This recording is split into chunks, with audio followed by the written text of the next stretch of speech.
역사 속 숨겨진 진실과 기이한 이야기를 전해드리는 야담 세상입니다. 검에는 두 가지 종류가 있습니다. 하나는 명분과 의리를 지키기 위해 정정당당하게 겨루는 군자의 검. 다른 하나는 오로지 상대를 죽이고 살아남기 위해 수단과 방법을 가리지 않는 야수의 검. 만약 이 극과 극의 두 가지 검이 한 사람의 몸 안에서 만난다면 어떤 일이 벌어질까요? 조선의 규율과 오랑캐의 야성이 뒤섞여 탄생한 괴물 같은 살수, 그녀의 칼끝이 닿는 순간 예측할 수 없는 죽음의 춤이 시작됩니다. 오늘 이야기는 피비린내 나는 전장에서 피어난 금지된 사랑, 그리고 그 결과로 태어난 한 소녀의 처절한 복수극입니다. 강원도의 험준한 태백산맥, 인적이 끊긴 깊은 숲속, 하늘을 찌를 듯 솟은 전나무 숲 사이로 한 소녀와 노인의 그림자가 어지럽게 교차하고 있었습니다. 하압, 소녀 연화가 기합과 함께 검을 내리꽂았습니다. 그녀의 검은 조선의 정통 검법인 봉국검의 형세를 완벽하게 따르고 있었습니다. 자세는 곧았고 검의 궤적은 한치의 오차도 없이 정직했습니다. 하지만 그녀의 상대인 노인 유장군은 가볍게 몸을 틀어 그녀의 검을 피하며 지팡이로 연화의 발목을 걸었습니다. 틀렸다. 너무 정직해. 내 검은 너무 맑아서 적이 다음 동작을 훤히 읽을 수 있다. 전장에서는 그 정직함이 곧 죽음이다. 유장군의 호통에 연화는 바닥을 구르며 다시 일어섰습니다. 흑투성이가 된 얼굴이었지만 그녀의 눈빛은 순간적으로 변했습니다. 방금 전까지 보이던 조선의 무관 같은 반듯한 눈빛이 사라지고 먹이를 노리는 굶주린 늑대의 눈빛이 번뜩였습니다. 연화는 다시 달려들었습니다. 하지만 이번에는 달랐습니다. 정면으로 들어오는 척하더니 순간적으로 몸을 낮춰 짐승처럼 네 발로 땅을 박차고 장군의 사각지대로 파고들었습니다. 검을 거꾸로 쥐는 역수 자세. 그것은 조선의 검법에는 없는 변칙적이고 기괴한 공격이었습니다. 유 장군이 황급히 지팡이를 들어 막지 않았다면 그의 옆구리는 이미 베었을 것입니다. 지팡이가 잘려나갔습니다. 유 장군은 잘려나간 지팡이를 보며 등골이 서늘해짐을 느꼈습니다. 그것은 자신이 가르친 것이 아니었습니다. 그것은 본능이었습니다. 유 장군은 마음속으로 탄식했습니다. 역시 속일 수 없구나. 내 어미의 피가, 그 오랑캐 여장군의 야성이 내 안에 살아 숨쉬고 있어. 사실 연화는 평범한 아이가 아니었습니다. 그녀의 아버지는 조선 최고의 무관이었던 유장군이었지만 그녀의 어머니는 적국이었던 북방 오랑캐 부족의 전설적인 여장군이었습니다.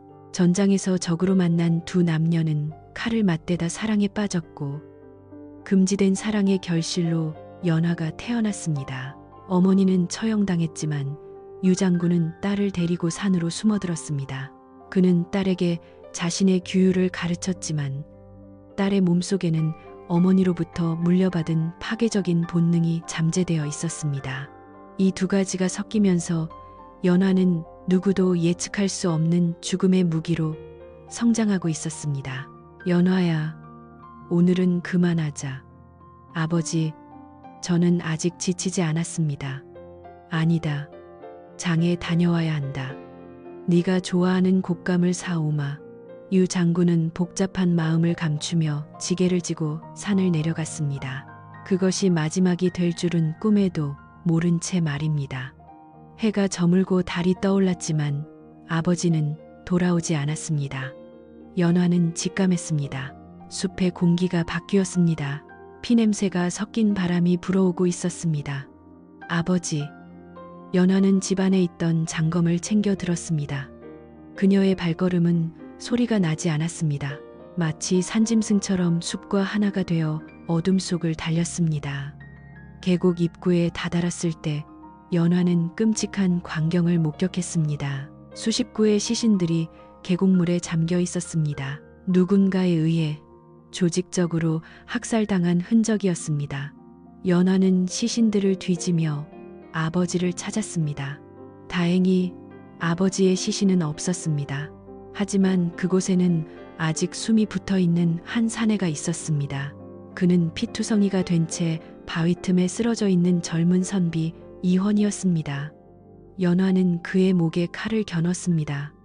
누구냐? 내 아버지는 어디 있느냐? 이헌은 흐릿한 눈으로 연화를 올려다보았습니다.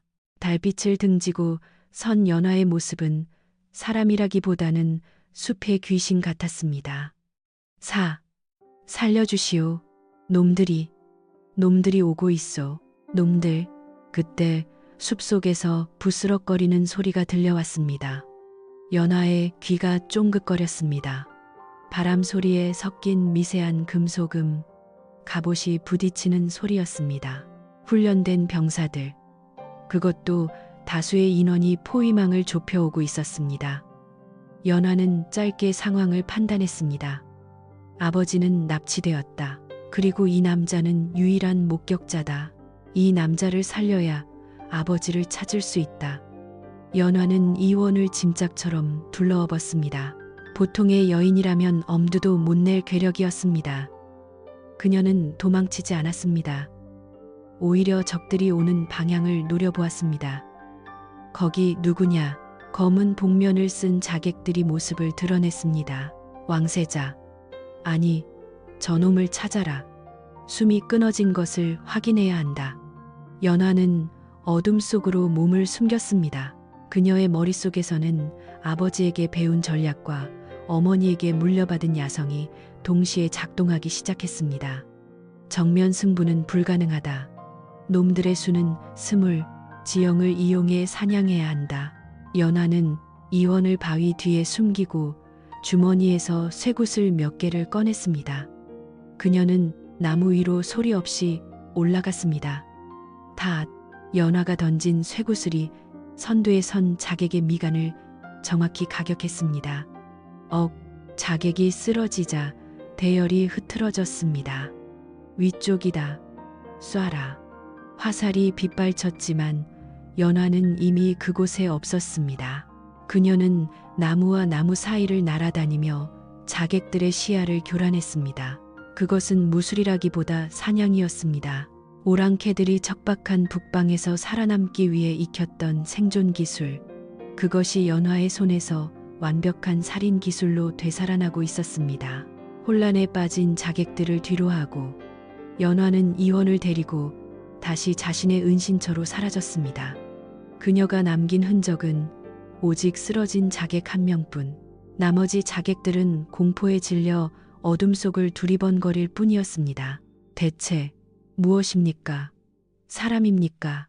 짐승입니까? 어둠 속에서 그들을 지켜보는 연화의 눈이 차갑게 빛났습니다. 이것은 단순한 추격전이 아니었습니다. 조선의 무예와 오랑캐의 혼이 결합된 전무후무한 하이브리드 살수의 탄생을 알리는 서막이었습니다. 이헌이 눈을 떴을 때는 낡은 통나무집 아니었습니다. 타닥거리는 모닥불 소리와 함께 구수한 약초 냄새가 코끝을 스쳤습니다. 몸을 일으키려던 이헌은 자신의 상처가 깔끔하게 처치된 것을 보고 놀랐습니다. 붕대를 감은 솜씨가 의원 못지 않았지만 사용된 약초들은 산짐승들이 상처를 입었을 때 씹어 바른다는 거친 풀들이었습니다. 일어나지 마십시오. 독은 빠졌으나 아직 피가 부족합니다. 연화가 짐승의 가죽을 들고 들어왔습니다. 그녀의 몸에서는 숲의 냄새와 비릿한 피 냄새가 동시에 났습니다. 이헌은 본능적으로 몸을 움츠렸습니다. 어젯밤 숲속에서 자객들을 사냥하던 그 귀신 같은 움직임이 뇌리에 박혀 있었기 때문입니다.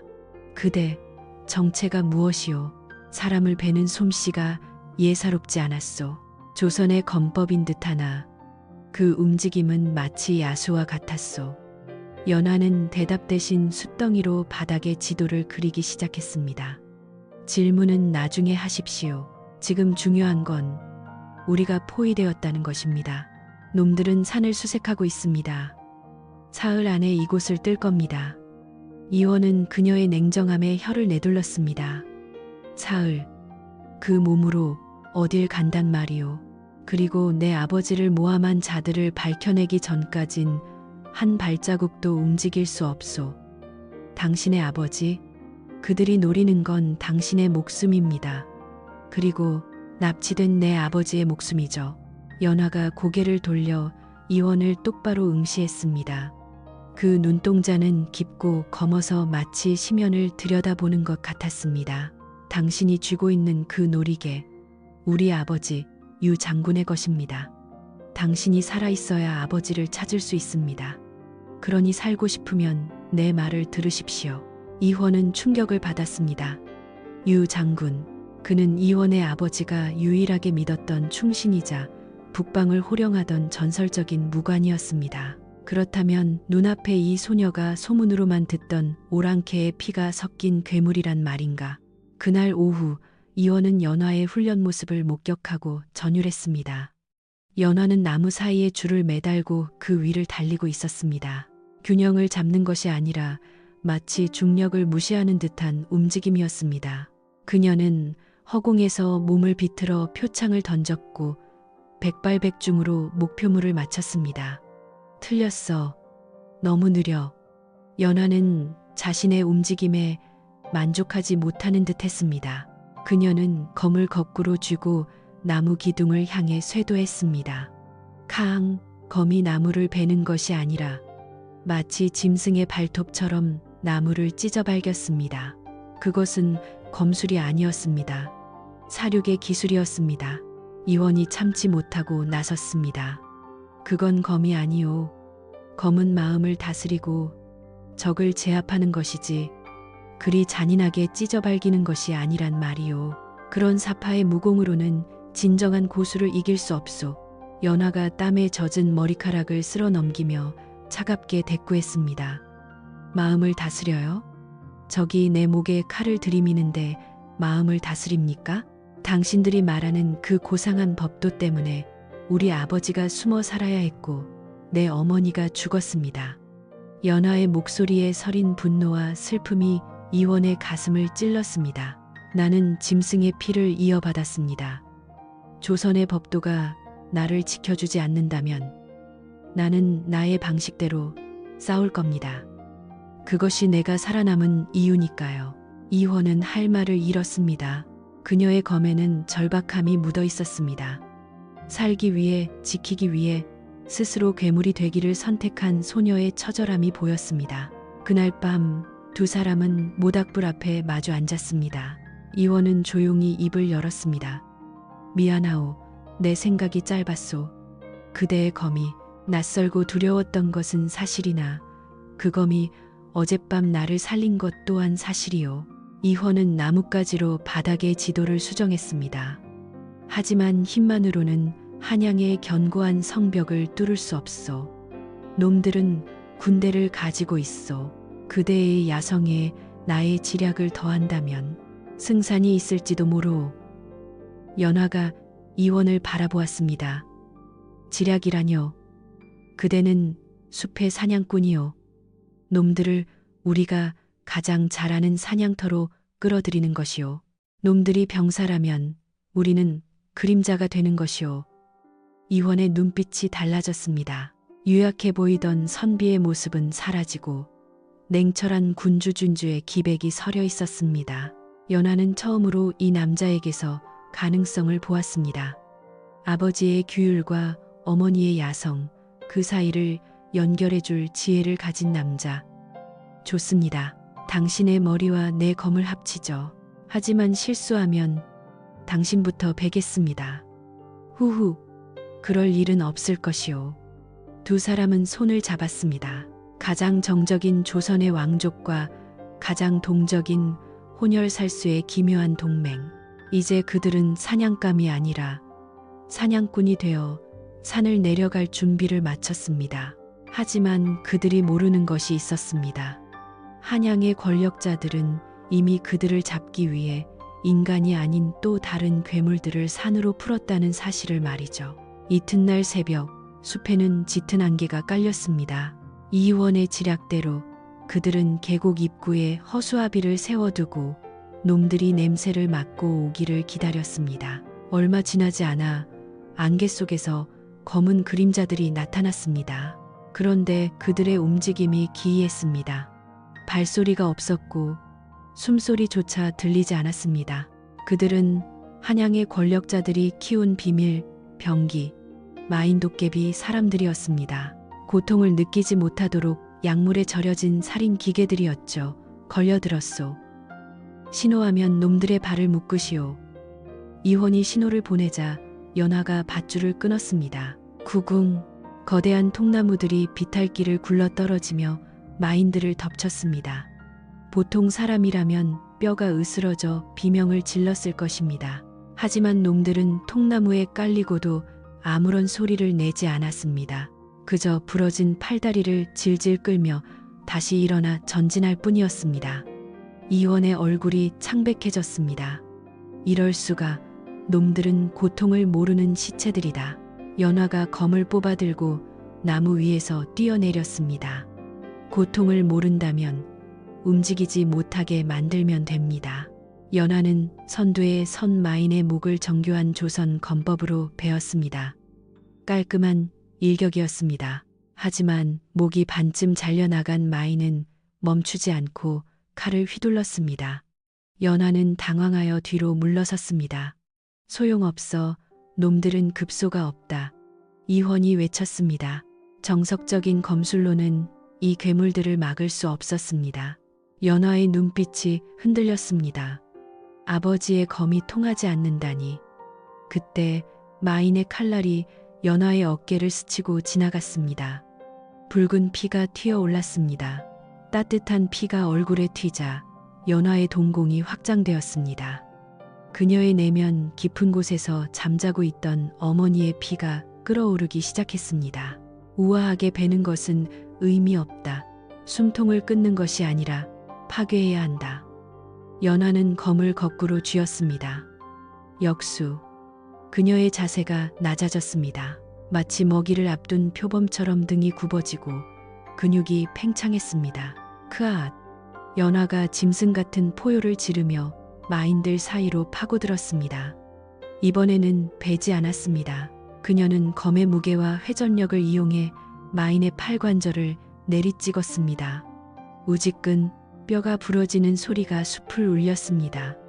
그녀는 멈추지 않았습니다. 검으로 찌르는 대신 발로 무릎을 차서 꺾어버리고 손에 잡히는 돌덩이로 머리를 으깨버렸습니다. 그것은 무예가 아니었습니다. 처절한 도륙이었습니다. 나무 뒤에서 이를 지켜보던 이헌은 전율했습니다.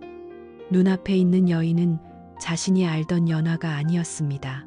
피칠갑을 한 채 전장을 누비는 그녀는 아름답고도 공포스러운 전쟁의 신 그 자체였습니다. 저것이 오랑캐의 혼인가. 연화는 혼자서 10명이 넘는 마인들을 모조리 찢어발겼습니다. 마지막 남은 마인이 쓰러지자 숲은 다시 고요해졌습니다. 연화는 거친 숨을 몰아쉬며 피 묻은 검을 떨어뜨렸습니다. 살기가 가라앉자 다리에 힘이 풀린 것입니다. 이원이 다가와 그녀를 부축했습니다. 연화는 덜덜 떨고 있었습니다. 제가 괴물 같습니까? 연화가 힘없는 목소리로 물었습니다. 이헌은 자신의 소매로 연화의 얼굴에 묻은 피를 닦아주었습니다. 아니오, 그대는 살아남았소. 그리고 나를 지켰소. 괴물은 놈들이지 그대가 아니오. 이원의 따뜻한 말에 연화의 눈에서 눈물이 흘러내렸습니다. 자신이 가진 야성을 혐오하면서도 그것을 써야만 하는 운명의 비극. 이헌은 바닥에 떨어진 마인의 품에서 서찰 하나를 발견했습니다. 그것은 놈들의 본거지가 표시된 지도였습니다. 찾았소. 놈들이 아버지를 어디에 숨겼는지. 지도가 가리키는 곳은 한양 도성 밖 버려진 산성이었습니다. 이제 그들은 사냥꾼이 되어 적의 심장부로 들어갈 준비를 마쳤습니다. 갑시다. 이제는 우리가 놈들을 사냥할 차례요. 이원의 눈빛이 차갑게 빛났습니다.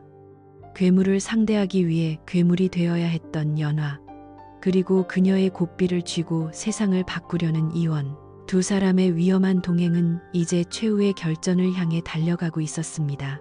지도에 표시된 곳은 한양 도성 밖 깎아지른 절벽 위에 세워진 버려진 산성이었습니다. 놈들은 이곳을 비밀 요새로 만들고 납치한 유장군을 감금하고 있었습니다. 밤이 깊어지자 연화와 이호는 성벽 아래 도착했습니다.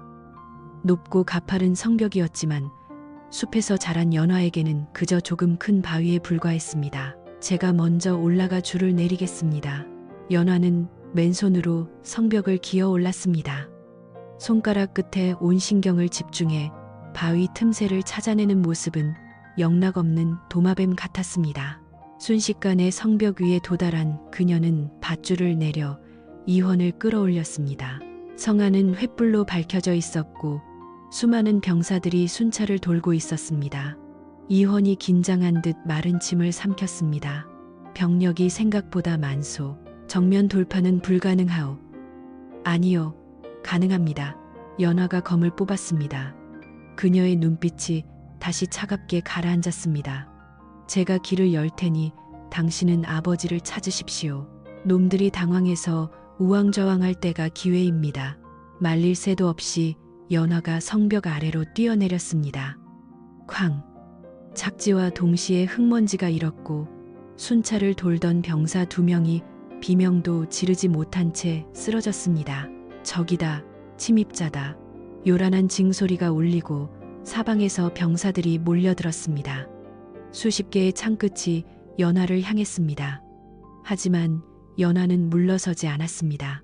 오히려 입가에 서늘한 미소를 머금었습니다. 와라, 내 검이 피를 원한다. 병사들이 고함을 지르며 달려들었습니다. 그 순간 연화의 몸이 기묘하게 비틀렸습니다. 조선의 정통 검법으로 들어오는 창을 막아내는가 싶더니 다음 순간 몸을 낮게 깔고 짐승처럼 적의 품으로 파고들어 발목을 긋고 지나갔습니다. 으악, 내 다리. 예측할 수 없는 공격이었습니다. 상체는 우아한 학처럼 움직이는데 하체는 사나운 늑대처럼 날뛰었습니다. 정박과 엇박을 오가는 그녀의 리듬에 훈련된 병사들은 속수무책으로 당했습니다. 그것은 무술 대련이 아니라 일방적인 학살이었습니다. 연화가 적들의 시선을 끄는 사이 이원은 혼란을 틈타 본 채 건물로 잠입했습니다. 복도 끝 굳게 닫힌 문 앞에서 이헌은 멈춰 섰습니다. 안에서 말소리가 들렸습니다. 밖이 소란스럽구나. 무슨 일이냐. 익숙한 목소리, 반란의 주모자, 양안대군이었습니다. 이헌은 문을 박차고 들어갔습니다. 오랜만이십니다. 숙부님.